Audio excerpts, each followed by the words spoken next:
야, 유지혜, 네가 제일 잘났어. 수석 졸업생이면 다야 이딴 식으로 할 거면 나가 백도윤 중사의 고함이 훈련장을 쩌렁쩌렁 울렸다. 그는 유지혜를 경멸스러운 눈으로 내려다보며 삿대질을 해댔다. 백도윤은 이등병 시절부터 그녀의 첫 부임지를 지옥으로 만들겠다고 공언했던 인물이었다.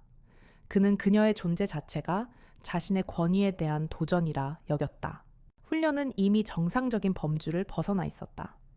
유지혜는 다른 병사들과 달리 무릎 보호대조차 없이 꽁꽁 언 얼음 바닥을 기어야 했다. 얼음 파편이 맨살을 파고들었고 고통은 전신을 마비시켰다. 이 모든 상황은 중대장 문상철 대위와 부소대장 오정민 중위가 묵인하는 가운데 자행되고 있었다. 유지혜는 분노를 억누르며 이를 악물었다. 책상에서 배운 이론 나부랭이라며 자신을 조롱했던 그들의 얼굴이 떠올랐다. 그녀는 반드시 이겨내리라 다짐했지만 몸은 마음을 따라주지 않았다. 이미 한참 전부터 느껴지던 무릎의 통증은 이제 칼로 찌르는 듯한 고통으로 변해 있었다. 일어나, 일어나라고. 백도윤이 발로 그녀의 옆구리를 걷어찼다. 옆에서 키득거리던 오정민 중위가 기름을 부었다. 백 중사님, 너무 그러지 마세요. 우리 똑똑한 소희님이 무릎에 금이라도 가면 어쩌려고요. 육사 수석 졸업생 나리께서 말입니다. 그들의 조롱은 비수처럼 날카로웠다. 그때 백도윤이 그녀의 군복을 잡아 찢었다. 이딴 거 필요 없잖아. 어차피 내 몸으로 훈련하는 건데 속옷 차림으로 하는 게 더 솔직하겠지. 차가운 바람이 드러난 맨살을 파고들었다. 병사들의 시선이 일제히 그녀에게 꽂혔다. 모멸감과 수치심이 온몸의 세포를 찌르는 듯했다. 자, 이제 똑바로 서. 그리고 이 자세로 무릎 굽혔다. 펴. 백도윤이 명령했다. 그녀는 간신히 무릎을 굽혔다. 하지만 이미 파열 직전인 십자인대가 그 무게를 버텨내지 못했다. 두둑 하는 불길한 소리와 함께 극심한 고통이 전신을 덮쳤다. 유지혜는 비명조차 지르지 못하고 쓰러졌다. 쓰러진 그녀를 보며 백도윤과 오정민은 킬킬거렸다. 이야, 드디어 꾀병 부리시네. 그렇게 징징거릴 거면 군대는 왜 왔어? 그녀를 향한 조롱은 끝이 없었다. 유지혜는 뿌옇게 흐려지는 시야 속에서 자신을 멸시하는 그들의 얼굴을 마지막으로 보았다. 그날 그녀의 군 생활은 처참하게 끝이 났다. 차가운 훈련장 바닥에 쓰러진 유지혜는 의식을 잃지 않았다. 극심한 통증 속에서 간신히 눈을 떴을 때 그녀의 눈에 들어온 것은 냉기가 가득한 군 의무대였다. 코끝을 찌르는 소독약 냄새와 함께 무심한 표정으로 붕대를 감는 군의관의 얼굴이 보였다. 그의 눈에는 걱정이나 연민 대신 귀찮은 일이 생겼다는 짜증이 역력했다. 소희님 야간 훈련 중 실족해서 경사면에서 구른 거라고 보고가 들어왔습니다. 충격으로 인한 기억 혼란일 수 있으니 일단 안정하세요. 군의관은 마치 기계처럼 딱딱한 목소리로 말했다. 명백한 거짓말이었다. 유지혜는 갈라진 입술을 힘겹게 열었다. 아닙니다. 저는 폭행을 당했습니다. 백도윤 중세계에. 하지만 군의관은 그녀의 말을 가로막았다. 소희님, 보고된 사실과 다른 말씀을 하시면 저희도 곤란해집니다. 군의관으로서 소견을 말씀드리면 심리적인 스트레스가 과도했던 것으로 보입니다. 부상 정도는 크지 않으니 며칠 쉬시면 됩니다. 그의 말은 진실을 외면하는 비겁한 변명이었다. 이 사건은 이미 조직적으로 은폐되고 있었다. 얼마 지나지 않아 중대장 문상철 대위가 의무실로 들어왔다. 그는 이번 사태의 1차적인 지휘 책임자였다. 유지혜는 그가 정의를 바로 세워줄 것이라는 마지막 희망을 걸었다. 중대장님, 이건 단순 사고가 아닙니다. 명백한 하극상이자 범죄입니다. 백도윤 중사가 저를... 문상철 대위는 그녀의 말을 거칠게 끊었다. 유지의 소위 크게 만들지 말게. 나 곧 있으면 소령 진급 심사야. 내 앞길 막을 셈인가. 그의 얼굴에는 부하를 걱정하는 기색 대신 자신의 안위를 염려하는 노골적인 불안감이 가득했다. 진급이 한 사람의 생명보다 중요했다. 그때 오정민 중위가 걱정스러운 표정으로 의무실로 들어섰다. 그는 마치 아무것도 모른다는 듯 유지혜에게 다가왔다. 유 소희님, 몸은 좀 괜찮으세요? 제가 발견했을 땐 이미 쓰러져 계셔서 얼마나 놀랐는지. 유지혜는 그에게 애원하듯 말했다. 오, 중이님 보셨죠? 백 중사가 저를 때리는 거 다 보고 계셨잖아요. 제발 사실대로 말해주세요. 오정민 중위는 순간 움찔했지만 이내 시치미를 뚝 뗐다. 그는 문상철 대위와 눈빛을 교환하더니 너무나 태연하게 거짓말을 내뱉었다. 무슨 말씀이세요, 유소희님? 저는 그냥 순찰 중에 쓰러져 있는 소희님을 발견했을 뿐입니다. 주변에는 정말 아무도 없었습니다. 유일한 목격자마저 가해자의 편에 서서 진실을 외면했다. 가해자의 폭력보다 진실을 외면하는 지휘관의 이기심과 모든 것을 지켜본 동료의 비겁한 배신이 유지혜의 영혼을 더 깊은 나락으로 밀어넣었다. 그녀는 거대한 침묵의 카르텔에 갇혀버린 것이다. 문상철 대위는 오정민 중위의 거짓 증언을 빌미로 유지혜를 회유하고 협박하기 시작했다. 들었지? 목격자도 없잖아. 괜히 긁어 부스럼 만들지 말고 그냥 조용히 덮고 넘어가. 이건 중대장으로서의 명령이야. 유지혜는 깨달았다. 이 강철의 성 안에서 그녀의 편은 단 한 명도 없다는 것을. 정의와 진실 군인의 명예는 개인의 안위와 진급 그리고 비겁한 침묵 앞에서 무참히 짓밟히고 있었다. 비겁한 방관자들은 그렇게 자신들의 안락한 왕국을 지키기 위해 한 사람의 영혼을 어둠 속의 산채로 매장하고 있었다. 유지혜는 포기하지 않았다. 그녀는 정식으로 백도윤 중사를 폭행 및 하극상 혐의로, 오정민 중위를 위증 및 직무유기 혐의로, 그리고 중대장 문상철 대위를 사건, 은폐 및 직권 남용 혐의로 신고했다. 하지만 그녀의 용기 있는 저항은 거대한 조직의 벽에 부딪혀 산산이 부서졌다. 대대 차원에서 형식적으로 열린 조사는 처음부터 결론이 정해진 연극에 불과했다. 조사를 담당한 간부들은 모두 문상철 대위와 친분이 두터운 인물들이었다. 그들은 백도윤 중사와 오정민 중위의 거짓 진술을 그대로 받아들였다. 유 소위가 과도한 훈련 스트레스로 히스테리를 부리다 혼자 넘어진 것이라는 터무니없는 주장은 오정민이 미리 퍼뜨려둔 유지혜는 감정 기복이 심하고 예민한 여자라는 악의적인 소문 덕분에 사실처럼 받아들여졌다. 유지혜의 편에서 증언해 줄 사람은 아무도 없었다. 그녀를 진심으로 따랐던 병사들은 신분의 한계 때문에 감히 나설 수 없었다.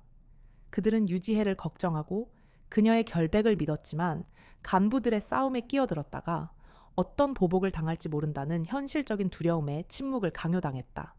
결국 대대 징계위원회는 증거 불충분으로 모든 혐의에 대해 기각 결정을 내렸다. 오히려 유지혜에게는 해괴한 죄목이 씌워졌다. 상관을 무고하여 부대의 명예를 실추시키고 단결을 저해했다는 명목이었다. 징계위원회는 그녀에게 자숙 및 근신 처분을 내렸다. 정의의 저울은 완전히 부서지고 거꾸로 선 것이다. 가해자들은 아무런 처벌 없이 면죄부를 받았고 피해자인 유지혜는 가해자라는 누명을 쓰고 벌을 받게 되었다. 백도윤 중사와 오정민 중위는 의기양양하게 부대를 활보했다. 그들은 승리자였다. 역시 여자는 안 돼. 감정 조절도 못하고 거짓말이나 하고. 그들은 다른 간부들에게 공공연하게 유지혜를 조롱했다. 그들의 비열한 승리는 부대 내에 힘없는 여군 장교 하나쯤은 짓밟고 갔고 놀아도 괜찮다는 끔찍하고 위험한 선례를 남겼다. 유지혜는 근신 처분을 받고 의무대 병실에 사실상 감금되었다. 그녀는 창밖을 내다보며 훈련장을 오가는 군인들을 멍하니 바라보았다. 자신이 그토록 지키고 싶었던 조국 목숨을 바쳐 헌신하려 했던 군대가 이렇게 썩어빠진 곳이었단 말인가.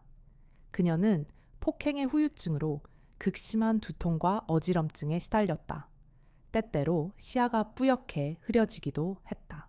육체적 고통보다 더 그녀를 괴롭힌 것은 영혼을 갉아먹는 깊은 무력감과 배신감이었다.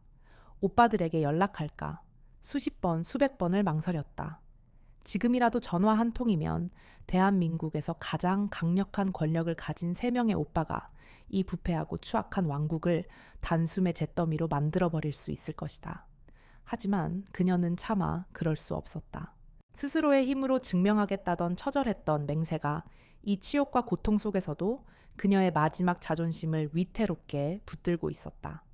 무너진 정의 앞에서 그녀는 홀로 피 흘리며 쓰러져 가고 있었다. 그녀의 고통과 절망을 아는 이는 아무도 없었다. 강철의 성은 그렇게 진실의 목소리를 집어삼키고 거짓된 평화를 유지하고 있었다. 근신 기간이 끝난 후 중대장 문상철 대위는 유지혜를 소대장 직위에서 강제로 해임했다. 그리고 그녀에게 대대 군수물자 관리라는 한직을 맡겼다. 사실상의 퇴출 통보이자 공개적인 모욕이었다. 그녀의 새로운 근무지는 부대 가장 구석진 곳에 위치한 거미줄과 먼지로 뒤덮인 낡은 창고였다. 그곳은 모두에게 잊힌 공간이었다. 하루 종일 사람 그림자 하나 찾아오지 않는 적막한 곳. 유지혜는 그곳에서 고장난 통신 장비와 녹슨 부품들을 분류하고 정리하는 일을 해야 했다.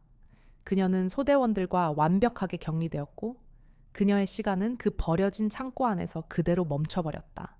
희망도 꿈도 군인으로서의 자부심도 모두 잃어버린 듯했다. 백도윤 중사와 오정민 중위는 보란듯이 그녀를 조롱했다. 그들은 일부러 창고 앞을 지나가며 큰 소리로 웃고 떠들었다.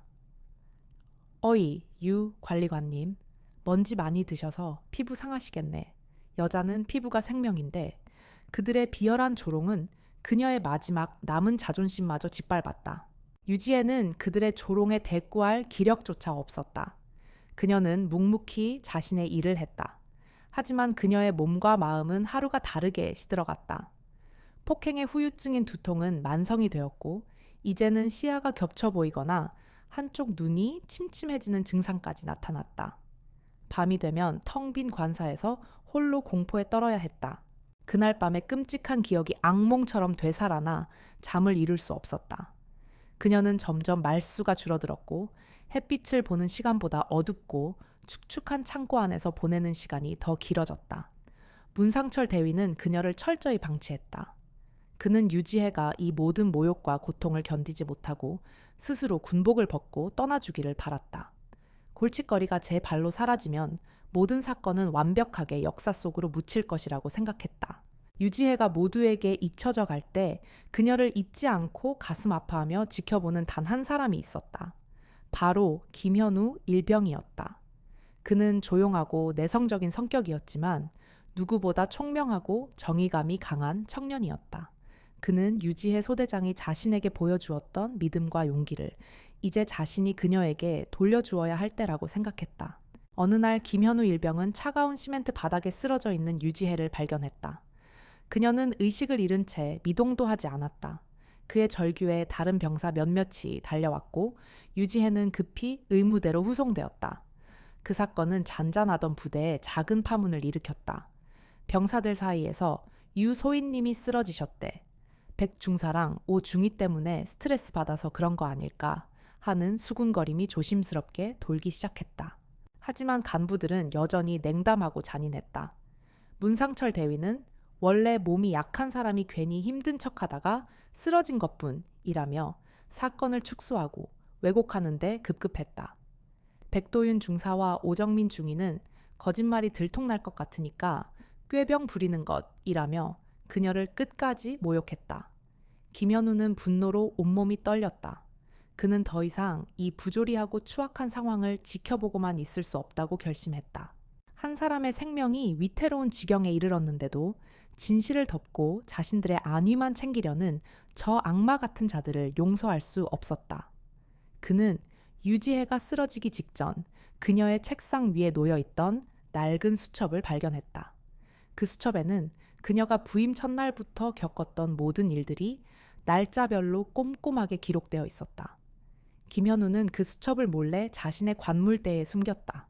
그리고 그는 결심했다.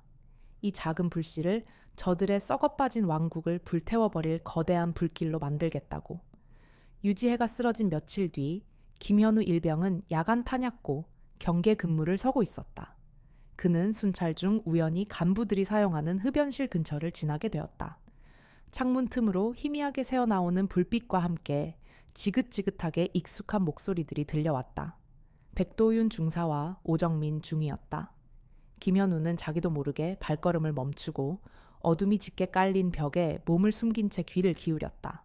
아, 진짜 유지혜 때문에 골치 아파 죽겠네. 쓰러지긴 왜 쓰러져서 사람 신경 쓰이게 만들어 오정민 중위의 투덜거리는 목소리였다. 백도윤 중사가 낄낄거리며 대답했다. 그러게 말이야. 그냥 쥐 죽은 듯이 처박혀 있을 것이지. 근데 그때 내가 너무 심하게 걷어찼나 머리를 맞은 게 영 찜찜하긴 한데 김현우의 심장이 쿵하고 바닥으로 떨어지는 듯했다. 그것은 명백한 자백이었다. 오정민 중위가 목소리를 낮추며 말했다. 에이, 중사님 걱정 마세요. 문 대위님이 다 알아서 처리해 주실 겁니다.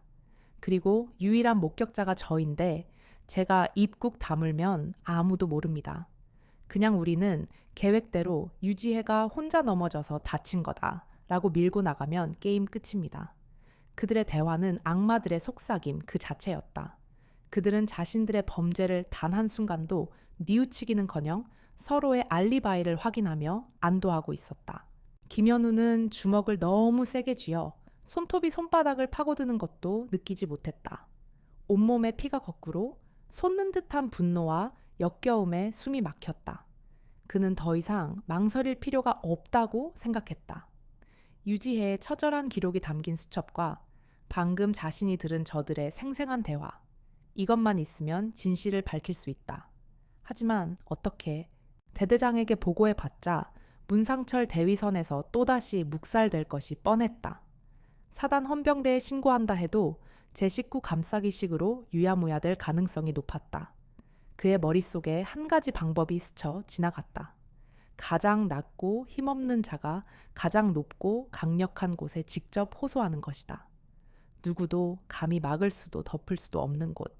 김현우는 근무를 마치고 막사로 돌아와 모두가 잠든 틈을 타 조심스럽게 펜과 편지지를 꺼냈다.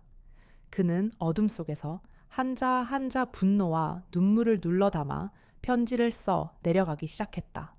존경하는 합동참모 의장님께. 그는 자신이 제7보 병사단에서 복무하는 김현우 일병이라고 신분을 밝혔다. 그리고 그는 자신이 목격하고 듣고 기록한 모든 진실을 편지에 쏟아냈다. 유지혜 소위가 부임 첫날부터 겪었던 부당한 대우 혹한기 훈련에서의 영웅적인 활약, 그리고 그로 인해 시작된 간부들의 시기와 질투 회식 자리에서의 공개적인 모욕, 그리고 마침내 벌어진 끔찍한 폭행 사건과 그것을 은폐하려는 지휘관들의 추악한 공모까지. 그는 유지혜의 수첩 내용을 일부 인용하고 백도윤 중사와 오정민 중위의 대화를 녹음하지는 못했지만 최대한 상세하고 정확하게 기록했다. 편지의 마지막에 그는 이렇게 썼다. 저는 한 명의 대한민국 군인으로서 제 눈앞에서 벌어진 불의를 더 이상 묵과할 수 없었습니다. 유지혜 소대장님은 저에게 진정한 군인의 자세와 용기를 가르쳐 주신 유일한 분입니다. 부디 의장님께서 이 썩어빠진 부대의 진실을 밝혀주시고 억울하게 쓰러져 있는 한 명의 유능하고 정의로운 장교를 구해주십시오. 이 편지로 인해 자신이 어떤 보복을 당하게 될지 두렵지만 후회하지 않을 것이라고 덧붙였다. 그는 편지를 곱게 접어 봉투에 넣었다. 그리고 주소란에 대한민국 합동참모본부 합참의장 귀하라고 적었다. 다음 날 아침 그는 누구의 눈에도 띄지 않게 그 편지를 부대 우체통에 넣었다. 이제 운명의 주사위는 던져졌다. 병사 너머의 진실이 과연 가장 높은 곳에 닿을 수 있을까? 김현우 일병은 초조하게 그 결과를 기다릴 수밖에 없었다. 김현우 일병이 보낸 한 통의 편지는 수많은 우편물과 소포 더미에 섞여 대한민국 국방의 심장부 서울 용산의 합동참모본부로 향했다. 일가의 이등병이 합참의장에게 직접 보낸 편지. 보통의 경우라면 의장 비서실의 하급 장교선에서 걸러지거나 형식적인 답변과 함께 예하 부대로 이첩되어 조용히 묻혔을 것이다. 하지만 그날은 무언가 달랐다. 운명의 장난처럼 혹은 하늘의 도우심처럼 그 편지는 수많은 결제 서류와 기밀 보고서들 사이에 섞여 마침내 합참의장 유태혁 대장의 집무실 책상 위에 오르게 되었다. 유태혁 대장은 대한민국 육해공군을 총괄하는 별 넷의 살아있는 전설이었다. 그는 산더미처럼 쌓인 서류들을 기계적으로 처리하다가 삐뚤빼뚤한 병사의 글씨체로 합참의장님께 라고 쓰인 낡은 편지 봉투 하나를 발견했다. 그는 대수롭지 않게 생각하며 편지를 꺼내 읽기 시작했다.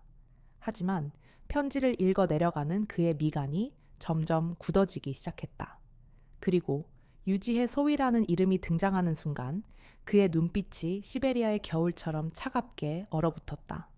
그는 편지를 단숨에 읽어 내려갔다. 한 줄 한 줄 읽을 때마다 그의 손이 주체할 수 없는 분노로 파르르 떨렸다. 자신의 막내 동생. 그가 눈에 넣어도 아프지 않을 만큼 애지중지 키운 자랑스러운 동생이 최전방 부대에서 어떤 수모와 고통을 겪었는지 그 모든 끔찍한 진실이 편지 안에 생생하게 담겨 있었다. 하극상 모함 집단 따돌림, 그리고 무자비한 폭행 사건과 은폐, 심지어 십자인대 파열이라는 치명적인 부상까지. 이 모든 것이 편지 안에 기록되어 있었다. 유태혁 대장은 자리에서 벌떡 일어났다. 그의 몸에서 뿜어져 나오는 살기는 수많은 전장을 겪은 노장의 그것과는 차원이 다른 자신의 가족을 건드린 자들에 대한 원초적인 분노였다. 감히 내 동생을? 그의 낮고 으르렁거리는 목소리에 거대한 집무실의 공기가 얼어붙는 듯했다. 그는 즉시 비서실장을 호출했다. 당장 공군참모총장과 해군 작전사령관에게 최고 등급의 비상통신을 연결해 집안에 사람이 죽게 생겼다고 전해라. 그의 명령은 신속하게 이루어졌다. 잠시 후 화면에 둘째 동생 공군대장 유성민과 막내 동생 해군 중장 유준영의 얼굴이 나타났다. 형님, 이 시간에 갑자기 무슨 일입니까? 형, 얼굴이 왜 그래? 무슨 큰일이라도 생겼어. 유태혁 대장은 김현우 일병의 편지를 들어 보이며 지옥의 밑바닥에서 올라오는 듯한 목소리로 말했다. 지혜가, 우리 막내가 저 짐승만도 못한 놈들한테 맞아서 죽게 생겼다. 그 한마디에 두 동생의 얼굴이 굳어졌다. 유태혁 대장은 편지의 내용을 처음부터 끝까지 읽어 내려갔다. 이야기가 진행될수록 유성민의 눈은 적기를 포착한 전투기처럼 날카로워졌고 유준영의 주먹은 파랗게 멍이 들도록 굳게 쥐어졌다. 모든 내용을 들은 후 한동안 지옥 같은 침묵이 흘렀다. 그리고 가장 먼저 입을 연 것은 둘째 유성민이었다. 그의 목소리는 제트 엔진의 소음보다 더 차갑고 날카로웠다. 육군 자체 조사로는 꼬리 자르기로 끝날 가능성이 높습니다. 우리가 직접 나서야 합니다. 막내 유준영이 이어서 말했다. 그의 목소리는 분노의 폭풍우를 동반한 파도와 같았다. 그 개자식들 전부 군복을 벗길 게 아니라 살과 죽을 벗겨 버려야 합니다. 형님, 제가 지금 당장 파주로 가겠습니다. 유태혁 대장이 그들을 제지했다. 아니, 혼자 가지 않는다. 우리 셋 다 같이 간다. 육해공 합동 특별감찰본부를 구성한다. 본부장은 내가 직접 맡겠다. 성민이는 공군 최고 수사관들을 준영이는 해군 특수임무대 UDT SEAL 요원들을 차출해서 내일 새벽까지 용산으로 집결시켜라. 작전명은 천벌이다. 제7보 병사단에는 어떤 사전 통보도 하지 않는다. 우리가 도착했을 때 그들은 자신들에게 신의 분노가 내리쳤다는 사실조차 깨닫지 못하게 될 것이다. 한 이등병의 편지 한 장이 잠자던 3마리의 용을 깨웠다. 대한민국 국군 역사상 전무후무한 3명의 최고 지휘관 형제가 이끄는 피해 숙청이 예고되는 순간이었다. 다음 날 새벽 용산 합동참모본부 연병장에는 전운마저 감도는 살벌한 기운이 감돌았다. 육군 해군 공군에서 가장 냉철하고 유능하기로 정평이 난 감찰 헌병 수사관들이 비상소집되어 한치의 흐트러짐도 없이 도열해 있었다. 그들의 앞에는 대한민국 국방의 정점 3명의 유 장군이 서 있었다. 합참의장, 유태혁 대장, 공군참모총장, 유성민 대장 해군 작전사령관, 유준영 중장. 3사람이 한자리에 그것도 전투복 차림으로 서 있는 모습은 그 자체만으로도 정운을 뒤흔드는 엄청난 위압감을 발산했다. 유태혁 대장이 낮고 힘있는 목소리로 입을 열었다. 제군들, 지금부터 우리는 작전명 천벌을 개시한다. 목표는 제7보 병사단 통신대. 그곳에 뿌리내린 부조리와 폭력을 근절하고 썩어빠진 군기를 바로 세우는 것이 우리의 임무다. 그는 김현우 일병의 편지 내용을 요약해서 설명했다. 정의로운 수사관들의 얼굴에는 경악과 함께 분노가 스쳐 지나갔다. 우리의 이번 작전은 3가지 원칙해 진행된다. 첫째, 신속. 한치의 망설임도 없이 목표를 타격한다. 둘째, 정확. 단 한 명의 범죄자도 놓치지 않고 단 한 명의 억울한 자도 만들지 않는다. 셋째, 보안. 작전이 종료될 때까지 우리의 움직임은 그 누구에게도 알려져서는 안 된다. 유성민 대장이 작전 계획을 브리핑했다. 그의 계획은 최첨단 스텔스기를 이용한 정밀 폭격 작전처럼 한치의 오차도 없었다. 합동 수사팀은 3개조로 나뉜다. 1조는 내가 직접 지휘하며 대대 지휘부와 행정 라인을 장악 모든 서류와 컴퓨터 통신 기록을 압수한다. 2조는 유준영 사령관이 지휘하며 핵심 피의자인 백도윤 중사 오정민 중위 문상철 대위를 지체 없이 체포신병을 확보한다. 3조는 합참 감찰실장이 지휘하며 부대원 전원을 격리하여 심층 신문을 게시한다. 합참 의장님은 전체 작전을 지휘 통제한다. 작전 브리핑이 끝나자 3명의 장군은 헬기에 몸을 실었다. 수십 명의 정예 요원들을 태운 헬기 편대가 조용히 어둠을 뚫고 파주로 향했다. 그 시각 제7보 병사단 통신대는 평소와 다름없는 나른한 아침을 맞이하고 있었다. 백도윤 중사는 아침 점에서 병사들에게 트집을 잡아 욕설을 퍼붓고 있었고, 오정민 중위는 커피를 마시며 간밤의 축구 경기에 대해 떠들고 있었다. 문상철 대위는 대대장에게 보고할 서류를 뒤적이며 자신의 진급 날짜를 손꼽아 기다리고 있었다. 그들은 자신들에게 다가오는 검고 거대한 폭풍을 전혀 감지하지 못했다. 오전 9시 정각 고요하던 부대 상공에 갑자기 지축을 흔드는 굉음이 울려 퍼졌다. 여러 대의 군용 헬리콥터가 연병장 상공을 선회하더니 이내 거대한 모래바람을 일으키며 착륙했다. 헬기에서 내린 것은 일반 병사들이 아니었다. 육군, 해군, 공군의 전투복을 입은 살기가 등등한 헌병과 수사관들이었다. 그리고 그들의 선두에는 대한민국 군인이라면 누구나 사진으로라도 보았을 3명의 최고 지휘관이 서 있었다. 부대 전체가 순간 얼어붙었다. 훈련 상황이 아니었다. 이것은 실제 상황이었다. 대대장이 혼비백산하여 달려나왔지만 유태혁 대장은 그에게 눈길조차 주지 않고 확성기를 통해 명령했다. 지금 이 시간부로 제7보 병사단 통신대의 모든 지휘권은 합동특별감찰본부가 인수한다. 모든 장병은 그 자리에서 움직이지 마라. 저항하거나 도주를 시도하는 자는 누구를 막론하고 군법에 따라 즉결 처분할 것이다. 그의 목소리는 하늘의 노성과도 같았다. 분노의 3형제가 마침내 강림하여 심판의 서막을 연 것이다. 부패한 왕국의 천벌의 날이 도래했다. 합동 수사팀의 움직임은 이름 그대로 번개와도 같았다. 유성민 대장이 이끄는 1조는 순식간에 대대 본부와 행정반을 완벽하게 장악했다. 그들은 모든 컴퓨터 하드디스크를 떼어내고 서류 캐비닛을 통째로 봉인했으며 부대의 모든 통신 기록 서버를 압수했다. 당황해서 어쩔 줄 모르는 대대장과 행정장교들은 속수무책으로 그 광경을 지켜볼 수밖에 없었다. 그와 같은 시각 유준영 중장이 이끄는 2조는 지옥의 사냥개들처럼 핵심 피의자들을 향해 움직였다. 훈련 준비를 하던 백도윤 중사 앞에 인간 병기라 불리는 해군 UDT 대원들이 들이닥쳤다. 백도윤 중사상관, 폭행치상, 하극상, 직권 남용 가혹 행위 혐의로 긴급 체포한다. 백 중사는 상황 파악도 못한 채 반사적으로 저항하려 했지만 건장한 UDT 대원들에게 양팔이 꺾인 채 무력하게 질질 끌려갔다. 소대 사무실에서 커피를 마시며 농담을 따먹던 오정민 중위 역시 같은 운명을 맞았다. 오정민 중위 위증 직무유기 범죄 교사 및 동조 혐의로 체포한다.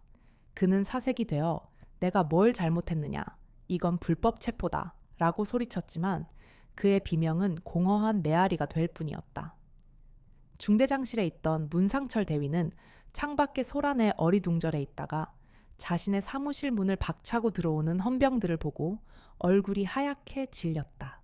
문상철 대위 사건 은폐 직권, 남용 가혹 행위, 방조 혐의로 체포한다. 그는 체포되는 순간까지도 나는 억울하다. 나는 아무것도 모른다. 는 말만 앵무새처럼 반복했다. 3명의 핵심 피의자가 순식간에 체포되어 연병장 바닥에 죄인처럼 무릎 꿇려졌다. 그들의 오만하고 의기양양하던 모습은 온데간데 없고 공포와 절망에 찬 얼굴만이 남아있었다. 한편 3조는 부대원 전원을 강당에 집결시켜 1대1 심층 신문을 시작했다. 처음에는 모두가 두려움에 입을 굳게 닫았다. 하지만 수사관들이 여러분의 신원은 철저히 보장되며 진실을 말하는 것은 군인의 의무이자 전우를 구하는 길이라고 설득하자 하나 둘씩 얼어붙었던 입을 열기 시작했다. 그동안 억눌려 왔던 진실들이 본물처럼 터져나왔다. 유지혜 소위가 겪었던 부당한 대우 회식 자리에서의 공개적인 모욕, 그리고 폭행 사건 이후 벌어진 조직적인 은폐와 조작 과정에 대한 생생한 증언들이 쏟아졌다. 특히 김현우 일병은 자신이 직접 보고 듣고 기록했던 모든 것을 한치의 떨림도 없이 증언했다. 저는 백도윤 중사가 그때 너무 심하게 걷어찼나 라고 말하는 것을 직접 들었습니다. 그의 증언은 결정적인 증거가 되었다. 모든 상황은 3명의 유 장군, 그 중에서도 유태혁 대장이 직접 지휘하고 있었다. 그는 연병장 한가운데 서서 무릎 꿇고 있는 3명의 범죄자들을 경멸의 눈으로 내려다보았다. 그는 문상철 대위에게 다가가 물었다. 내 놈이 중대장인가 부하가 죽어가고 있는데 내 놈의 소령 계급장이 그렇게 중요했나. 그의 목소리는 차가운 분노로 가득 차 있었다. 그는 오정민 중위를 보며 말했다. 내 놈은 동료의 등에 칼을 꽂고 진실을 팔아 자신의 안위를 구했는가. 그게 내 놈이 배운 장교의 명예인가. 마지막으로 그는 백도윤 중사 앞에 섰다. 그의 눈에서는 차가운 불꽃이 튀었다. 내 놈이냐? 감히 내 동생의 몸에 손을 댄 짐승이. 백도윤은 그제야 모든 것을 깨달았다. 자신이 건드린 사람이 누구의 동생이었는지를. 그의 얼굴에서 핏기가 사라지고 그는 사시나무 떨듯 떨며 땅바닥에 머리를 박고 용서를 빌기 시작했다. 잘못했습니다. 의장님, 제가 죽을 죄를 지었습니다. 제발 목숨만은. 유태혁 대장은 그를 벌레 보듯 쳐다보며 말했다. 내 놈의 목숨은 군법이 결정할 것이다. 그리고 그 전에 내가 결정할 수도 있다. 분노에 찬 3형제가 강림하여 그동안 부대를 감싸고 있던 모든 어둠과 거짓 부패를 남김없이 태워버릴 기세였다. 합동수사팀의 움직임은 이름 그대로 번개와도 같았다. 유성민 대장이 이끄는 1조는 순식간에 대대본부와 행정반을 완벽하게 장악했다. 그들은 모든 컴퓨터 하드디스크를 떼어내고 서류 캐비닛을 통째로 봉인했으며 부대의 모든 통신 기록 서버를 압수했다. 당황해서 어쩔 줄 모르는 대대장과 행정장교들은 속수무책으로 그 광경을 지켜볼 수밖에 없었다. 그와 같은 시각 유준영 중장이 이끄는 2조는 지옥의 사냥개들처럼 핵심 피의자들을 향해 움직였다. 훈련 준비를 하던 백도윤 중사 앞에 인간 병기라 불리는 해군, UDT 대원들이 들이닥쳤다. 백도윤 중사상관, 폭행치상, 하극상, 직권 남용 가혹 행위 혐의로 긴급 체포한다. 백중사는 상황 파악도 못한 채 반사적으로 저항하려 했지만 건장한 UDT 대원들에게 양팔이 꺾인 채 무력하게 질질 끌려갔다. 소대 사무실에서 커피를 마시며 농담을 따먹던 오정민 중위 역시 같은 운명을 맞았다. 오정민 중위 위증 직무유기, 범죄 교사 및 동조 혐의로 체포한다. 그는 사색이 되어 내가 뭘 잘못했느냐, 이건 불법 체포다 라고 소리쳤지만 그의 비명은 공허한 메아리가 될 뿐이었다. 중대장실에 있던 문상철 대위는 창밖의 소란에 어리둥절해 있다가 자신의 사무실 문을 박차고 들어오는 헌병들을 보고 얼굴이 하얗게 질렸다. 문상철 대위 사건 은폐 직권, 남용 가혹 행위, 방조 혐의로 체포한다. 그는 체포되는 순간까지도 나는 억울하다. 나는 아무것도 모른다. 는 말만 앵무새처럼 반복했다. 3명의 핵심 피의자가 순식간에 체포되어 연병장 바닥에 죄인처럼 무릎 꿇려졌다. 그들의 오만하고 의기양양하던 모습은 온데간데 없고 공포와 절망에 찬 얼굴만이 남아 있었다. 한편 3조는 부대원 전원을 강당에 집결시켜 1대1 심층 신문을 시작했다. 처음에는 모두가 두려움에 입을 굳게 닫았다. 하지만 수사관들이 여러분의 신원은 철저히 보장되며 진실을 말하는 것은 군인의 의무이자 전우를 구하는 길이라고 설득하자 하나둘씩 얼어붙었던 입을 열기 시작했다. 그동안 억눌려왔던 진실들이 본물처럼 터져나왔다. 유지혜 소위가 겪었던 부당한 대의 회식 자리에서의 공개적인 모욕, 그리고 폭행 사건 이후 벌어진 조직적인 은폐와 조작 과정에 대한 생생한 증언들이 쏟아졌다. 특히 김현우 일병은 자신이 직접 보고 듣고 기록했던 모든 것을 한치의 떨림도 없이 증언했다. 저는 백도윤 중사가 그때 너무 심하게 걷어찼나 라고 말하는 것을 직접 들었습니다. 그의 증언은 결정적인 증거가 되었다. 모든 상황은 3명의 유 장군, 그 중에서도 유태혁 대장이 직접 지휘하고 있었다. 그는 연병장 한가운데 서서 무릎 꿇고 있는 3명의 범죄자들을 경멸한 눈으로 내려다보았다. 그는 문상철 대위에게 다가가 물었다. 내 놈이 중대장인가? 부하가 죽어가고 있는데 내 놈의 소령 계급장이 그렇게 중요했나? 그의 목소리는 차가운 분노로 가득 차 있었다. 그는 오정민 중위를 보며 말했다. 내 놈은 동료의 등에 칼을 꽂고 진실을 팔아 자신의 안위를 구했는가? 그게 내 놈이 배운 장교의 명예인가? 마지막으로 그는 백도윤 중사 앞에 섰다. 그의 눈에서는 차가운 불꽃이 튀었다. 내 놈이냐 감히 내 동생의 몸에 손을 댄 짐승이. 백도윤은 그제야 모든 것을 깨달았다. 자신이 건드린 사람이 누구의 동생이었는지를. 그의 얼굴에서 핏기가 사라지고 그는 사시나무 떨듯 떨며 땅바닥에 머리를 박고 용서를 빌기 시작했다. 잘못했습니다. 의장님, 제가 죽을 죄를 지었습니다. 제발 목숨만은. 유태혁 대장은 그를 벌레 보듯 쳐다보며 말했다. 내 놈의 목숨은 군법이 결정할 것이다. 그리고 그 전에 내가 결정할 수도 있다. 분노에 찬 삼형제가 강림하여 그동안 부대를 감싸고 있던 모든 어둠과 거짓 부패를 남김없이 태워버릴 기세였다. 작전명 천벌은 제7보 병사단을 넘어 군 전체를 뒤흔든 거대한 지각 변동이 되었다. 3명의 핵심 피의자는 즉시 구속 수감되어 군사 재판에 회부되었다. 압수된 물증과 수많은 병사들의 일치된 증언, 그리고 무엇보다 3명의 최고 지휘관이 지켜보는 재판에서 그들이 빠져나갈 구멍은 없었다. 백도윤 중사는 군인으로서 받을 수 있는 최고형인 불명예 강제 전역과 함께 징역 15년을 선고받았다. 오정민 중위는 위증과 범죄 교사 혐의로 불명예 전역 및 징역 5년을, 사건을 은폐하려 했던 문상철 대위 역시 직무유기와 직권남용으로 불명예 전역과 함께 징역 7년을 선고받았다. 대대장과 사단장까지 지휘 책임을 물어 보직 해임되고 한직으로 쫓겨나는 등 제7보 병사단 통신대는 말 그대로 폐허가 되었다. 이 사건은 국방일보 일면에 대서특필되었고 군 전체의 변경 문화, 특히 여군 인권 문제에 대한 대대적인 개혁과 쇄신의 시발점이 되었다. 한편 유지혜는 오빠들의 긴급 조치로 서울에 있는 국군수도병원 VIP 병실로 후송되어 정밀 검사를 받았다. 검사 결과는 참혹했다. 백도윤 중사의 무자비한 폭행으로 인해 그녀는 급성 경막하 출혈과 함께 왼쪽 눈의 시신경이 영구적으로 손상되었다는 최종 진단을 받았다.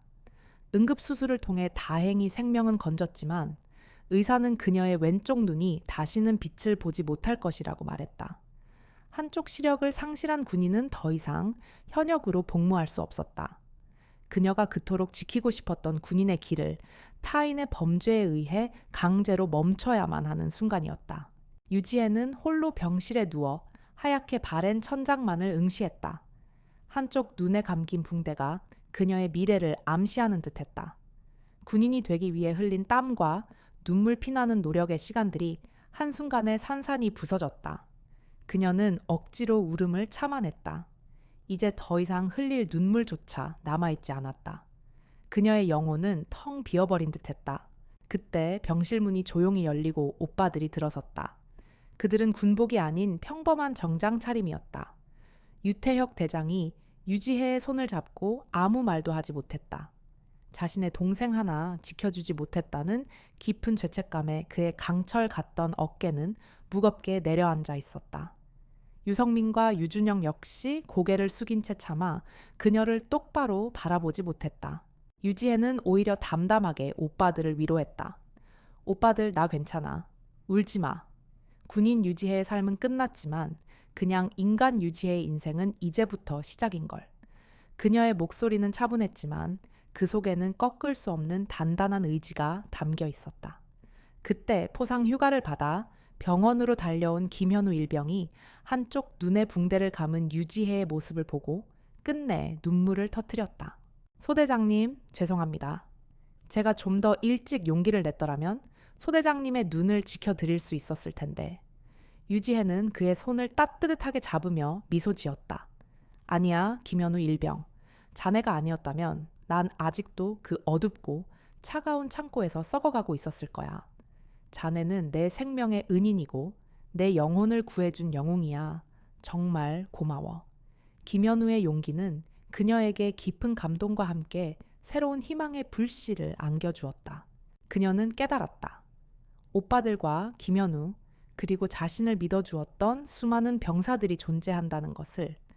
그들의 지지와 믿음은 그녀를 다시 일어서게 하는 힘이 되었다.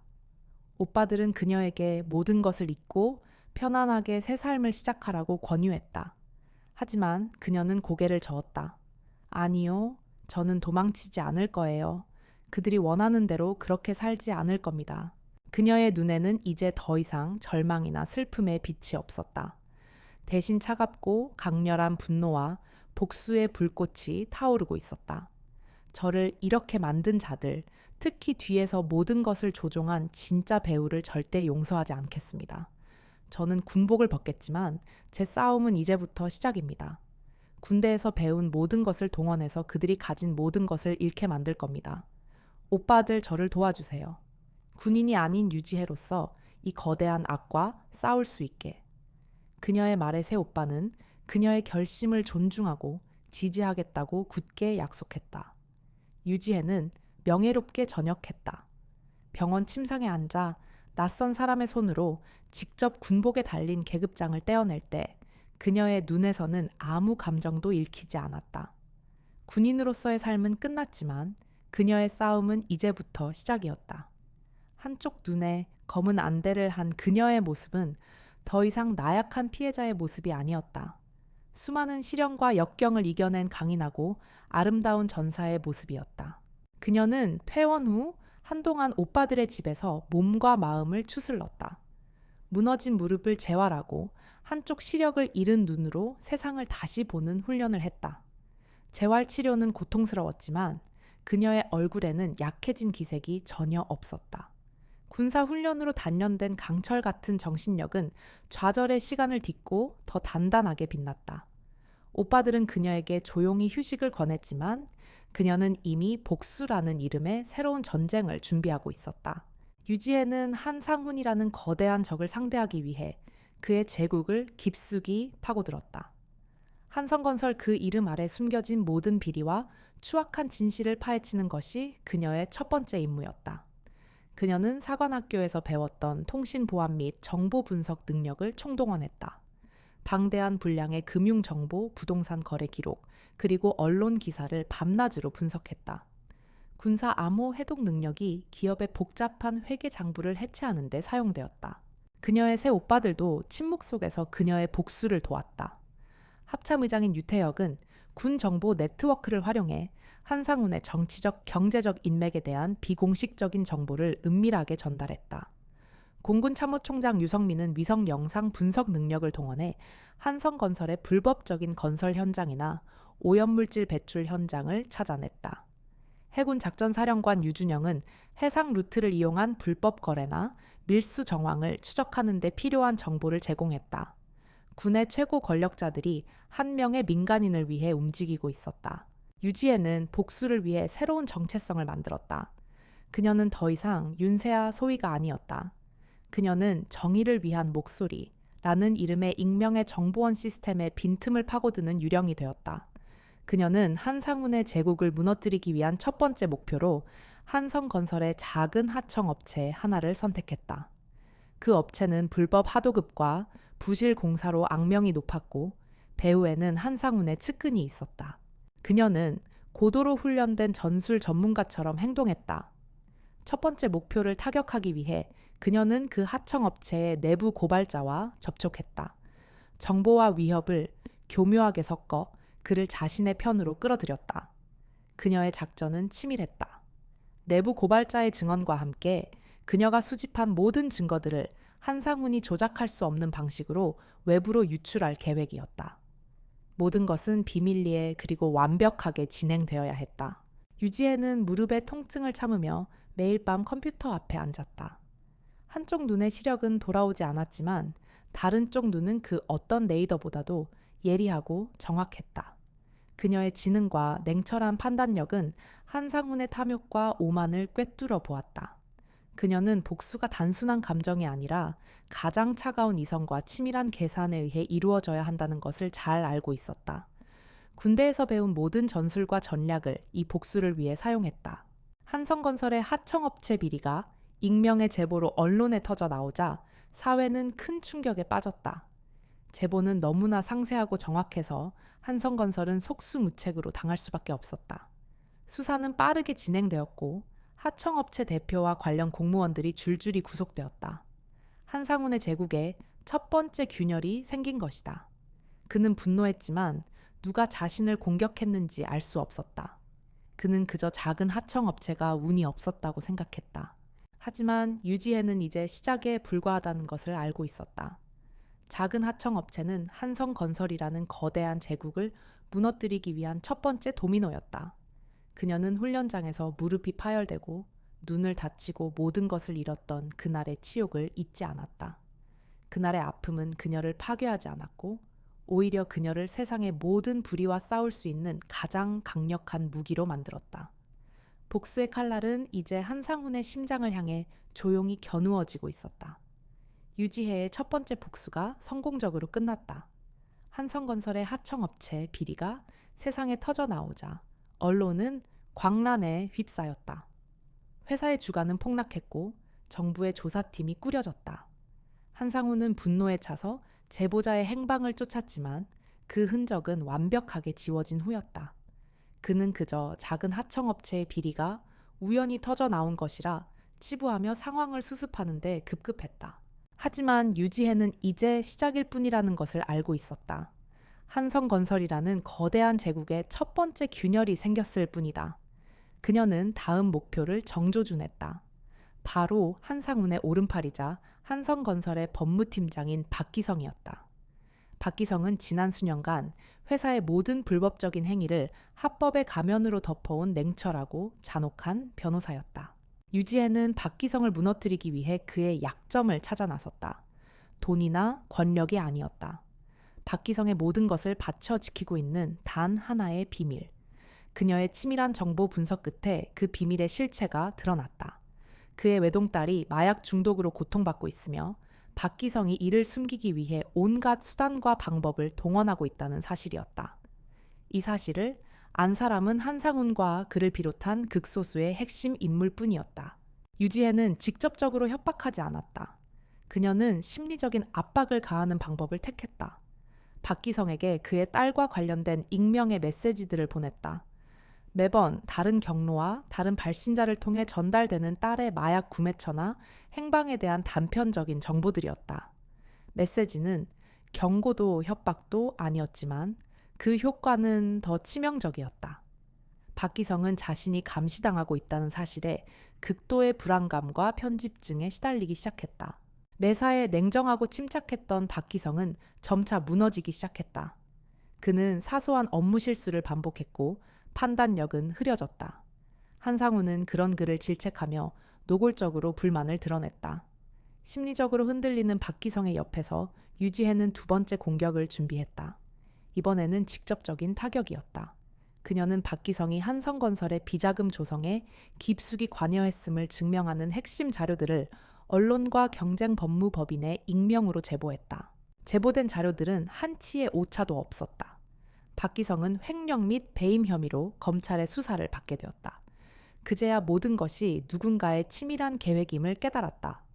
박기성은 한상훈에게 도움을 요청했지만 한상훈은 자네가 알아서 잘 해결하라 는 냉정한 말만 남긴 채 그를 내쳤다.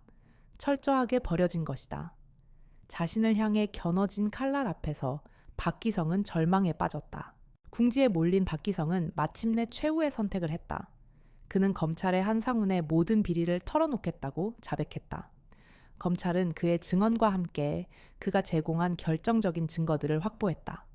이로써 한성건설을 지탱하던 가장 강력한 방패는 이제 한상훈을 겨누는 칼날로 변한 것이다. 박기성은 한상훈에게 버려졌지만 그 대가로 한성건설이라는 거대한 제국에 치명적인 상처를 입혔다. 유지혜의 복수 계획은 완벽하게 들어맞았다. 사냥꾼은 사냥감을 이용해 사냥감의 방패를 무너뜨렸다. 한성건설의 모든 비밀을 알고 있는 박기성의 증언은 언론을 다시 한번 뒤집어 놓았다. 박기성 사건은 단순한 개인 비리가 아니라 한성건설이라는 거대 기업의 부패한 민낯을 드러내는 서막이었다. 그제야 한상훈은 깨달았다. 자신에게 닥친 불행이 단순한 우연이 아니라 누군가에 의해 의도된 것임을. 한상훈은 박기성의 배신과 연이은 언론 보도에 이성을 잃었다. 거대한 한성건설을 송두리째 흔들 만큼 치명적인 증거들이 어디서부터 흘러나오는지 알 수 없었다. 그는 자신의 주변에 숨어있는 배신자를 찾기 위해 사설정보원을 고용하고 회사 전체를 샅샅이 뒤졌다. 모든 직원을 용의자로 의심하며 극심한 편집증에 시달리기 시작했다. 그의 집착은 이미 합리적인 판단 범위를 넘어섰다. 한상훈은 이 모든 위기가 정의를 위한 목소리라는 익명의 제보자로부터 시작되었음을 직감했다. 그는 이 존재가 단 한 명의 개인이 아니라 자신에게 앙심을 품은 거대한 조직의 소행일 수 있다고 판단했다. 그가 생각할 수 있는 유력한 용의자는 단 한 명이었다. 바로 자신이 군대에서 짓밟았던 유지혜 소위였다. 하지만 그녀는 군복을 벗은 나약한 민간인일 뿐이었다. 어떻게 그녀가 이 거대한 공격을 주도할 수 있었을까? 그는 유지혜의 전역 이후 행적을 추적했다. 그녀가 오빠들의 도움으로 국군수도병원에서 치료를 받았고 현재는 그들의 집에서 지내고 있다는 사실을 알아냈다. 그는 유지혜에게 복수하기 위해 그녀의 오빠들 대한민국 군의 새별을 공격할 수는 없었다. 그건 거대한 코끼리의 심장을 찌르는 것과 같은 자살 행위였다. 한상훈은 다른 방법을 택했다. 그는 유지혜를 다시 한번 나약하고 힘없는 존재로 만들고 그녀를 절망의 나락으로 떨어뜨릴 계획을 세웠다. 그의 분노는 유지혜를 향했지만 그의 칼날은 엉뚱한 곳을 향했다. 한상훈은 자신의 사설 정보원을 이용해 유지혜가 부상당했을 당시 그녀를 도왔던 김현우 일병의 신상을 파헤쳤다. 김현우는 평범한 가정의 아들이었고 고등학교 시절부터 봉사활동을 하며 어려운 이웃을 돕는 것을 좋아했다. 그의 유일한 낙은 전역 후 고아원에서 아이들을 가르치는 것이었다. 김현우는 유지혜에게 용기를 주었고 그녀의 가장 큰 은인이자 심리적인 버팀목이었다. 한상훈은 그의 약점을 파고들기로 했다. 한상훈은 자신의 권력과 재력을 총동원하여 김현우가 봉사활동을 하던 고아원 운영 이사장에게 접근했다. 이사장은 한상훈의 거대한 권력 앞에서 무릎을 꿇었고 고아원을 지키기 위해 그의 요구를 들어줄 수밖에 없었다. 이사장은 김현우에게 고아원 공익사업에 대한 허위 사실을 유포했다는 터무니없는 죄를 뒤집어 씌웠다. 그가 고아원의 명예를 훼손하고 아이들의 정서적 안정을 해쳤다는 것이었다. 군 생활을 끝내고 평화롭게 대학 생활을 하던 김현우는 이 모든 상황을 전혀 알지 못했다. 그는 억울한 누명을 쓰고 고소당했다. 고소장은 그에게 날아왔고 그를 향한 사회의 비난은 순식간에 들끓었다. 국방의 영웅이 알고 보니 위선자였다. 언론은 진실을 확인하지 않은 채 자극적인 기사를 쏟아냈다. 김현우는 평생 쌓아온 명예와 순수했던 꿈이 한순간에 무너져 내리는 것을 보며 깊은 절망에 빠졌다. 이 모든 상황을 한상훈의 정보망을 통해 파악한 유지혜는 충격에 휩싸였다. 그녀의 복수가 예상치 못한 곳에서 순수하고 정의로운 사람을 희생양으로 만들고 있었다. 그가 자신을 위해 보냈던 용기 있는 편지 한 통이 그의 삶을 송두리째 망가뜨리고 있는 것이다. 그녀는 자신의 복수가 엉뚱한 사람을 다치게 만들었다는 사실에 깊은 자괴감과 절망에 빠졌다. 이것은 그녀가 계획한 복수가 아니었다. 유지혜는 한상훈의 계략에 말려들었다는 것을 깨달았다. 그는 그녀가 가장 아끼고 소중하게 생각하는 사람을 인질로 잡고 그녀의 복수를 멈추려 하고 있었다. 이 사건은 그녀에게 엄청난 정신적 고통을 안겨주었다.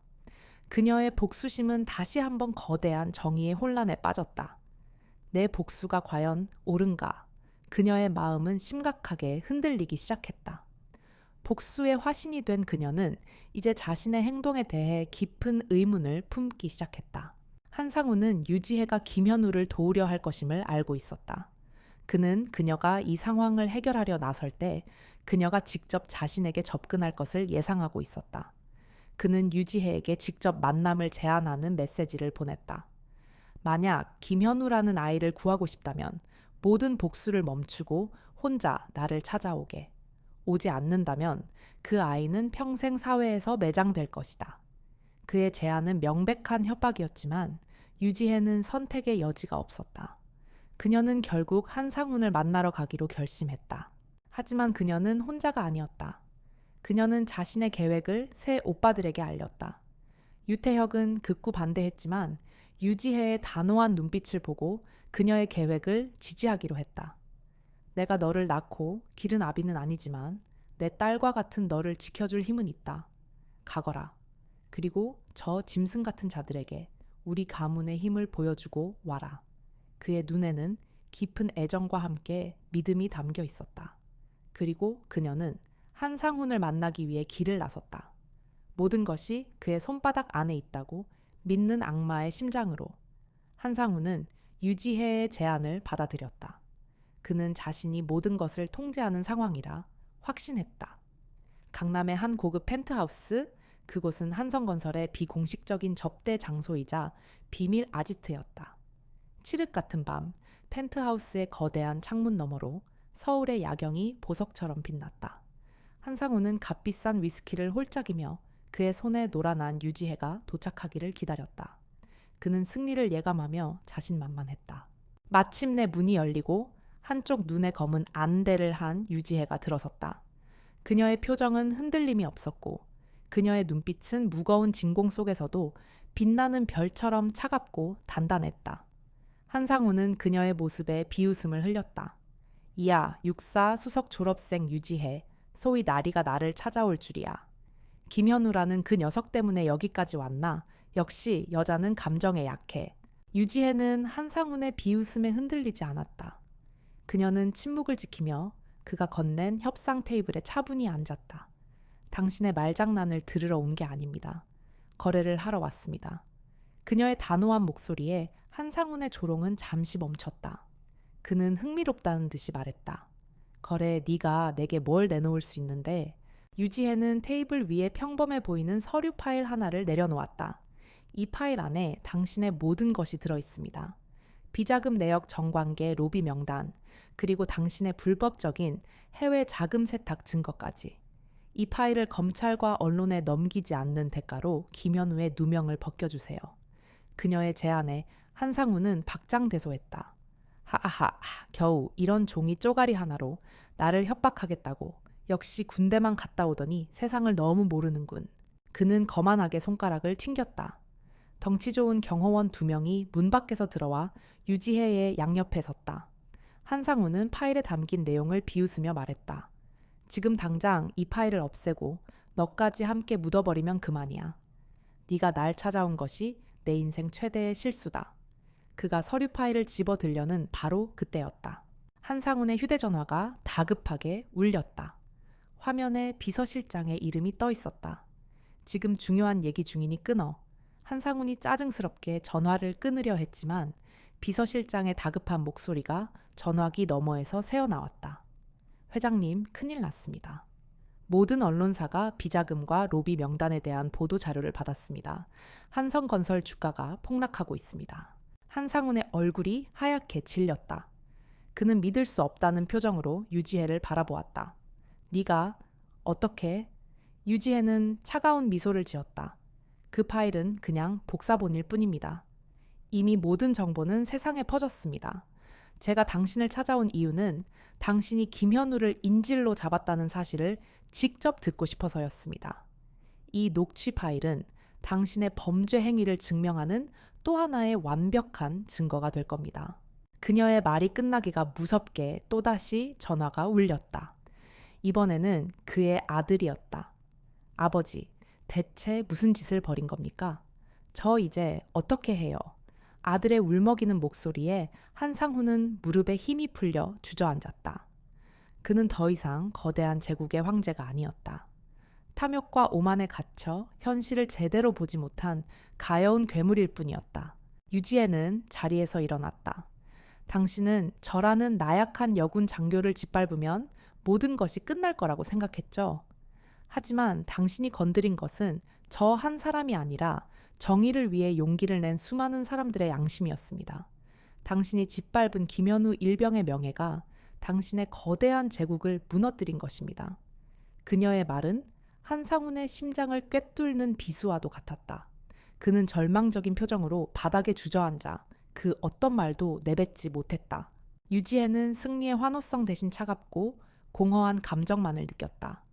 복수는 끝났지만 그녀가 잃었던 것들은 되돌아오지 않았다. 그녀는 한상훈을 뒤로 한 채 조용히 펜트하우스를 빠져나왔다. 한 남자의 거대한 제국이 무너지는 밤이었다. 그녀의 길고 처절했던 복수의 여정은 그렇게 끝이 났다. 그녀는 이제 새로운 시작을 위한 첫 발을 내디뎠다. 한상훈 스캔들은 대한민국을 뒤흔드는 초대형 뉴스가 되었다. 그가 저지른 비리와 정관계 로비, 그리고 유지혜에 대한 끔찍한 사주 행위가 낱낱이 밝혀졌다. 한성건설은 파산 위기에 몰렸고 한상훈은 구속되었다. 그의 몰락은 단순히 한 기업인의 추락이 아니었다. 그와 얽힌 수많은 정치인과 공무원들이 줄줄이 조사받았고 대한민국 사회는 거대한 부패의 민낯을 마주하게 되었다. 유지혜의 복수는 한 사회의 거대한 정화를 이끌어낸 것이다. 이 사건의 전말이 세상에 알려지자 김현우 일병의 용기 있는 행동도 재조명되었다. 그는 모든 누명을 벗고 명예를 회복했다. 언론은 그를 정의로운 청년 군인이라 칭송했고 그는 전역 후 평화롭게 고아원에서 아이들을 돌보겠다는 순수했던 꿈을 되찾았다. 김현우는 유지혜에게 진심이 담긴 감사 편지를 보냈다. 소대장님께서 저에게 가르쳐 주신 용기를 이제 제가 세상에 돌려줄 수 있게 되었습니다. 진심으로 감사드립니다. 그 편지를 읽으며 유지혜는 복수 너머의 평온함을 느꼈다. 오빠들은 유지혜에게 자신들의 재단을 맡아 새로운 삶을 시작하라고 제안했다. 하지만 그녀는 거절했다. 오빠들의 권력 아래서는 또다시 누군가의 희망을 짓밟을 수 있습니다. 저는 제 힘으로 그리고 제 목소리로 정의를 위한 싸움을 이어갈 겁니다. 그녀는 군복을 벗고 권력의 그림자를 뒤로 한 채 오직 자신만의 길을 걷기로 결심했다. 그녀는 군인이 아니라 한 명의 자유로운 시민으로서 정의를 외치기로 했다. 그녀의 새로운 삶은 글쓰기로 시작되었다. 그녀는 병상에서부터 쓰기 시작했던 자신의 이야기를 책으로 엮기 시작했다. 책의 제목은 강철 눈물. 그 책에는 그녀가 겪었던 군대 내의 부조리, 한상훈의 비열한 음모, 그리고 절망 속에서 피어난 희망의 이야기가 담겨 있었다. 책은 출간과 동시에 엄청난 사회적 파장을 일으켰고 단숨에 베스트셀러가 되었다. 그녀는 더 이상 불행한 여군이 아니었다. 그녀는 우리 사회의 어두운 곳을 밝히는 작가이자 침묵하는 이들을 대변하는 희망의 아이콘이 되었다. 어느 간견회 날 유지혜는 한쪽 눈에 검은 안대를 한 채 단상에 섰다. 그녀의 이야기에 감동한 수많은 청중들이 그녀를 바라보았다. 그중 한 젊은 여군 장교가 떨리는 목소리로 질문했다. 작가님처럼 감당하기 힘든 상황에 처하게 되면 어떻게 이겨내야 할까요? 모든 것을 포기하고 싶을 때 저희는 어떻게 해야 하나요? 유지혜는 안대를 한 눈으로 질문자를 따뜻하게 바라보며 미소 지었다. 그리고 그녀는 자신의 책 마지막 구절을 인용하며 대답했다. 강철은 두드릴수록 단단해지고 별은 어두울수록 더욱 빛나는 법입니다. 가장 깊은 절망 속에서도 아주 작은 진실의 불씨 하나만 있다면 우리는 다시 일어설 수 있습니다. 여러분, 자신이 바로 그 불씨가 되어야 합니다. 때로는 그 불씨가 너무 작아서 나 자신조차 태우기 힘들 때도 있을 겁니다. 하지만 기억하세요. 당신이라는 작은 불씨들이 모일 때 우리는 세상의 모든 어둠을 불태우는 거대한 불길이 될 수 있습니다. 절대 스스로를 포기하지 마세요. 그녀의 말이 끝나자 강당은 뜨거운 박수 소리로 가득 찼다. 그녀는 한쪽 눈의 빛을 잃었지만 이제 수많은 사람들의 마음 속에 꺼지지 않는 희망과 용기의 빛을 밝히는 새로운 별이 되었다. 군복을 입고 달고자 했던 어깨 위의 별은 아니었지만 그녀는 세상의 부조리와 맞서 싸우는 그보다 훨씬 더 크고 찬란한 별이 되어 강철처럼 다시 태어나고 있었다. 댓글로 여러분의 소중한 의견과 감동을 나눠주세요. 좋아요와 구독은 저희 채널에 큰 힘이 됩니다. 더 많은 분들이 이 이야기를 접할 수 있도록 주변에 공유해 주시면 감사하겠습니다. 여러분의 관심과 응원 덕분에 저희는 더 좋은 이야기로 찾아뵐 수 있습니다.